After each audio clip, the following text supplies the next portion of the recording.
मैं ये नहीं बोल रहा हूँ गोलियों की आवाज़ अब भी उसके बिल्डिंग के बाहर से गोली हो जाती है, कभी व्हाइट हाउस का आप सुनना। लेकिन मैं नहीं बोल रहा हूँ भूत मानो मत मानो, मैं केवल एक बात कहता हूँ जानो।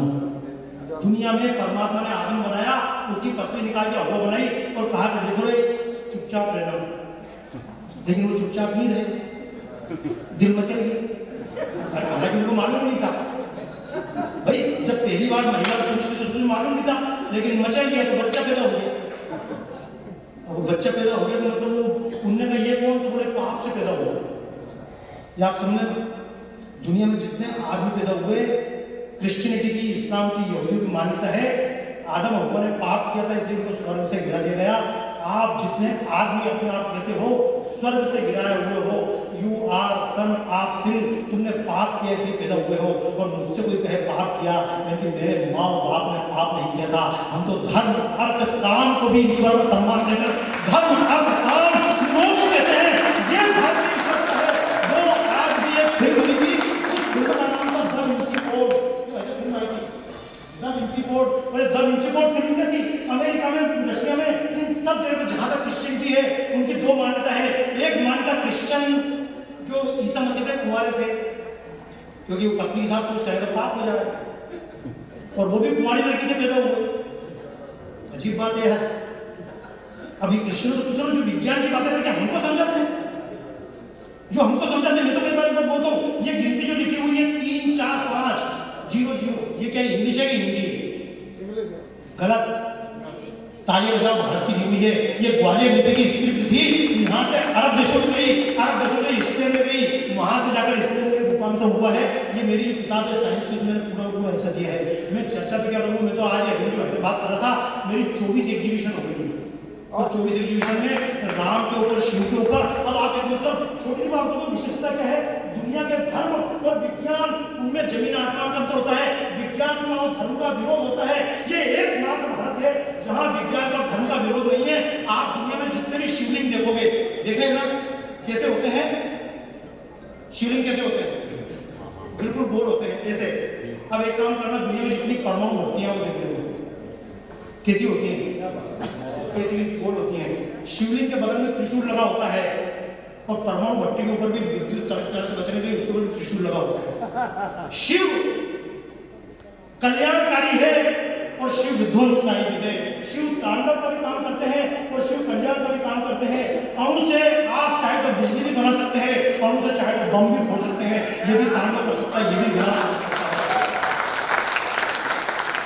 शिव शक्ति, शिव के साथ शक्ति है, परमाणु के अंदर भी शक्ति है। एक बात याद रखना, शिवलिंग को हमेशा एक एक बूंद जल टपका के हमेशा ठंडा रखते हैं ना। शिवलिंग में 24 घंटे बिजली, परमाणु संयंत्र जितने होते हैं उनको हमेशा इतना ठंडा रखना पड़ता है। जापान में विस्फोट हुआ, जैसे शिवलिंग को ठंडा रखना पड़ता है, परमाणु विस्फोट को भी ठंडा रखना पड़ता है।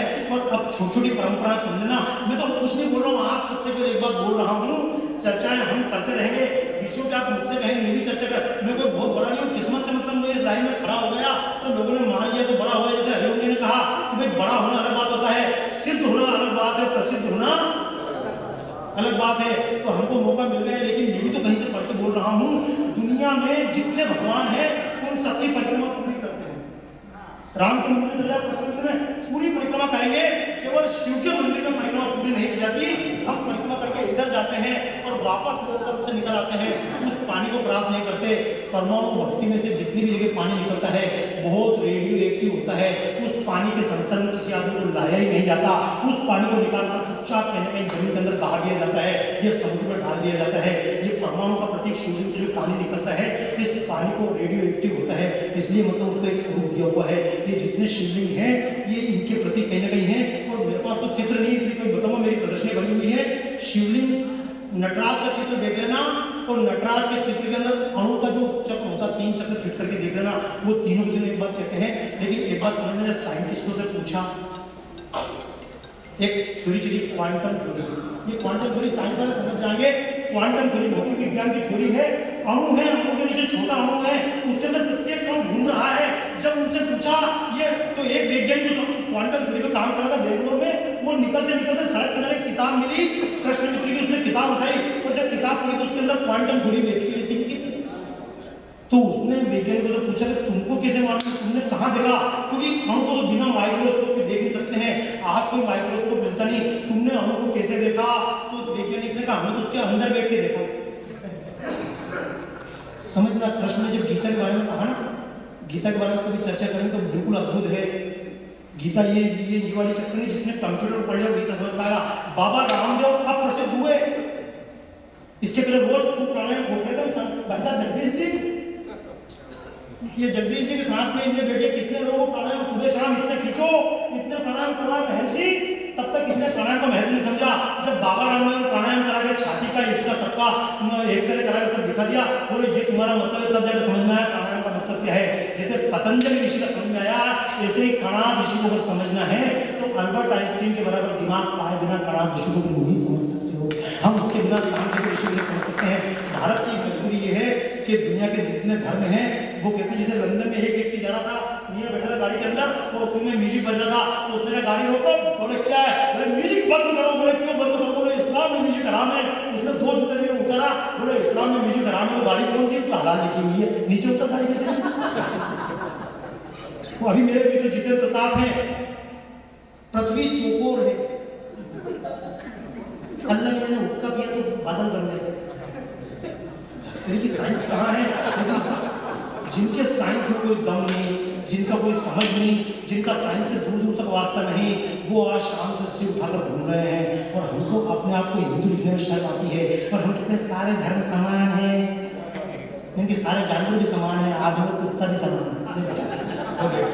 आदमी के अंदर भी वही 5 तत्व, सांप के अंदर भी, भिंडोले के अंदर भी 5 समान है। लेकिन एक बात समझना, मैंने बताया केवल इसमें लिखा you are son of sin, और केवल एकमात्र भारत का धर्म है जो कहता है अमृत से पुत्र, तुम अमृत के पुत्र हो। और मैं भी आपसे ये बात कहना चाहता हूँ, आप अमृत के पुत्र हो, तो जो बात विश्वामित्र लिख सकते थे वो आप क्यों नहीं लिख सकते? क्योंकि आप अपने आप को आदमी मान चुके हो, क्योंकि आप अपने आप को पाप की संतान मान चुके हो। मैं तो कई बार जब बात करता हूँ तो बोलता हूँ अल्बर्ट आइंस्टीन ऋषि थे, मैं तो कई बार बोलता हूँ लियोनार्डो दा विंची ऋषि थे। इसलिए मैंने अमेरिकन परंपरा चालू की कि अमेरिका की जीत इस बात में है कि उसने भारत की गंगा को पानी बना दिया। मतलब भारत की जीत किसमें होगी? मैं कि हम अमेरिका की नदियों को माता बना दे। हमने अभियान चलाया है, mother Mississippi, mother Tennessee, mother Niagara, और तो यही तो है भैया।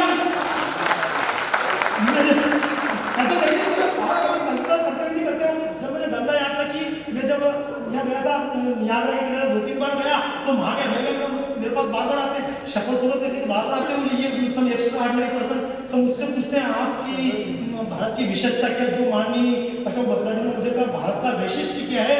भारत का वैशिष्ट्य ये है, दुनिया की सबसे बड़ी नदी है नील नदी। ऐसे एक नदी देवरारा, एक नदी है एसीपीगो, एक नदी में देखिए अमेजोन, तो उसमें बैठ जाओ पता ही नहीं पड़ता, 24 किलोमीटर चले जाओ। अपने भारत में इतनी बड़ी नदी ब्रह्मपुत्र नदी, दुनिया में इतनी नदी है लेकिन कोई नदी माता नहीं है। इतनी बड़ी नील है लेकिन नील का नाम केवल नील है, वो मदर नील नहीं है, टेनेसी मदर टेनेसी नहीं है, लेकिन भारत में गंगा माता है। ये भारत का वैशिष्ट्य है। दुनिया की गाय 40 किलो दूध देती, जर्सी गाय की बात चलेगी कल सुरेंद्र को करें।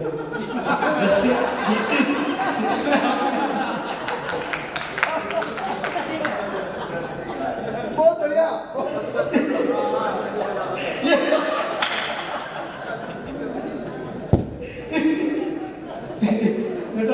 एक बात कहूँगा, 40 किलो दूध देने वाली गाय की गाय माता नहीं खिलाई, लेकिन पाव भर दूध देने वाली गाय वो भारत माता कहलाती है।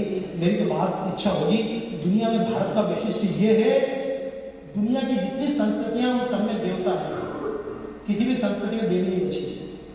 ये केवल एकमात्र भारत है जहां पर देवियां बची। लेकिन हमको शर्म आती है अपना इतिहास भूल शर्म है। महिला रात में घूम रही 2 बजे तो हर महिला पीछे पुलिस लगा दे। जब तुम इतने कमजोर अपने आप को समझते हो, लट लेके नहीं घूम सकती हो, जूडो कराटे नहीं जानती हो, तो जूते भी खाओ। भाई क्वेश्चन क्यों करो?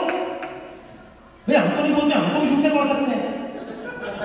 गलत तो नहीं बोलो, कोई हमारी जेब से पैसे छीन सकता, हम सावधान रहते कि नहीं रहते हैं। लेकिन जो भी हमारे ग्रंथ में लिखा है उसकी मजाक उड़ाना है। मैंने बताया कि राम ने अहिल्या के पांव छुए और ताड़का का वध किया, लेकिन मैं यही कहूंगा आज लक्ष्मण रेखा जरा सी बोल दी जाए इस मंच में खड़े होकर। मैं तो राजेश जी से बात कर रहा था, ये कुछ प्रोग्राम बनना चाहिए नारियों पे, क्योंकि मैंने मकबूल फिदा हुसैन को मैं चैलेंज किया कि पेंटिंग फास्ट करकर मेरे बराबर करके बता।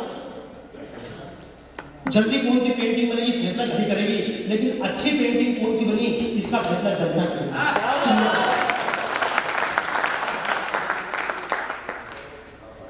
कविता तुम कुछ भी लिख लो, तुम राष्ट्रकवि किसी को बनाओ, वो तुम्हारी मर्जी है, तुम पद्मश्री किसी को दे दो, लेकिन जब मंच पे हरिओम पवार खड़े होंगे तो दूसरा छद्मश्री खड़ा होगा, ये हमारे बिना उसके पद्मश्री खड़े होंगे, तो अपने आप जनता बता देगी यार कौन होता लाया क्या जनता खुद बता देगी।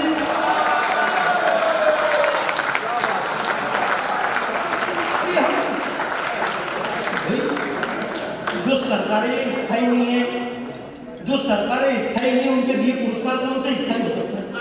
ऐसा गलत नहीं, किसी को एक बार ताली बजाइए, हम जिनके बैठे हैं, लेकिन कभी कभी जनता से स्थायी नहीं हो जाता है। लेकिन मैंने बताया सरकारें स्थायी, मुझसे तो कई बार कहा तुम्हारे लिए पद्मश्री की बात करें, जिनकी अभी लोग कल को वापस लोग भाई ऐसी चीज लेने के वापस देना पड़ेगा। तो मैं जो आपसे विषय ले रहा हूँ, विषय तो बहुत, अगर खींचते विषय की कमी होने की बात नहीं आएगी, लेकिन मैंने कहा कि जिस दिन आप अपने आप को शून्य कर लोगे, आपके अंदर से परमात्मा बोलेगा। बल्कि हम अपने आप को शून्य करने को तैयार नहीं है। और जिस दिन एक कहावत है यथा पिंडे तथा ब्रह्मांडे, दुनिया में एक कल्पना करना, छोटी सी कल्पना की बात करता हूँ, बात चलती जाएगी। मजे की बात है, अगर मैं आपसे कहूँ कि यहाँ से बैठ के रायपुर के दूसरे कोने तक लंबाई आपको समझना बात को, फिर आप कविता करना है मत करना। अगर आपसे कोई यहाँ से लेकर रायपुर से दूसरे कोने तक लंबाई नाप के आ जाओ, संभव है, जाके लेके जाओ इंच टेप लेके जाओ, पता पड़ा ऊंचाई हो गई, नीचे हो गई, इधर हो गई, कहाँ जाओगे?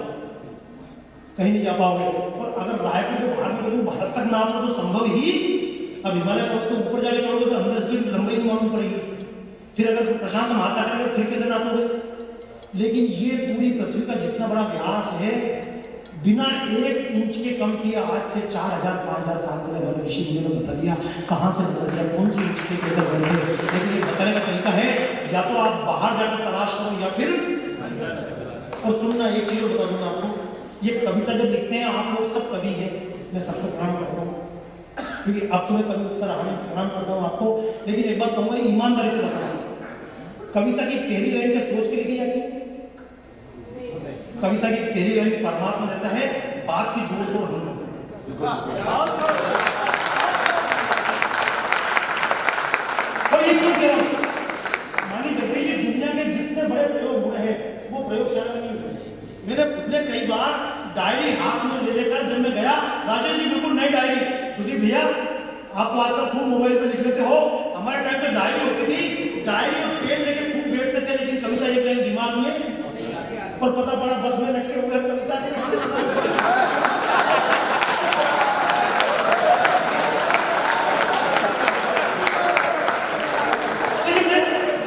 अच्छा, खाली कविता के लिए नहीं है ये विषय, केवल ज्ञान के लिए नहीं है, ये विज्ञान के लिए है।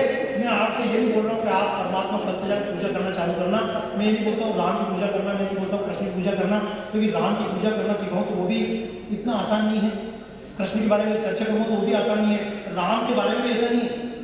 राम को देखो बोलते तो चौपाई है, वंदो राम नाम रघुवर को हेतु किसान भानु हिमकर को। राम के नाम तो राघव है, रघुपति है, भवा है, कितने हैं, दशरथ नंदन है, कौशल नंदन है, सीतापति है, लेकिन राम नाम की वंदना है क्योंकि उसमें लिखा है वंदो राम नाम रघुवर को हेतु किसान भानु हिमकर को। इसमें 3 बीज मंत्र मिले हुए हैं। अब बीज मंत्र क्या होते हैं, इसका प्रभाव समझना है तो आप समझना, ये जो अपने राम मनोहर लोहिया अस्पताल पे मरीज पड़े हुए हैं, मरीज पड़े हुए हैं और उनके लिए मंत्र पढ़े जा रहे हैं वहां से 17 किलोमीटर दूर, महामृत्युंजय मंत्र। और ये महामृत्युंजय मंत्र इतना बड़ा है, इस महामृत्युंजय मंत्र का भी एक शब्द का मंत्र होता है। सरस्वती का बीज मंत्र है, कालिका का बीज मंत्र क्लीम है, ये अलग अलग, हनुमान का बीज मंत्र ओम हनुमते नमः, ओम गम गणेशाय नमः, ये क्या है, एक मंत्र होते हैं। अब ये मंत्र का प्रभाव तो मैं इसी चक्कर में हम साइंस और आगे बढ़ जाए, क्रिश्चियनिटी डर रही, साइंस आगे ना बढ़े, क्योंकि द विंची कोड फिल्म बनानी पड़ी उनको, और विंची कोड बनाकर उनको दिक्कत हो रही है, मतलब वो उसके खिलाफ हो रहे हैं। ये जो हैरी पॉटर है, हैरी पॉटर के लोग खिलाफ हो रहे हैं, ये कभी इन पे चर्चा करनी पड़ती, क्योंकि हमारे सामान्य सब्जेक्ट नहीं। मैं केवल इतना कहूँगा, जो वास्तव में कवि बनना चाहे, अपने आप को शून्य करने की कोशिश करना। जिस दिन आप अपने आप को समाप्त करने को दिन कवि पैदा हो, कैसे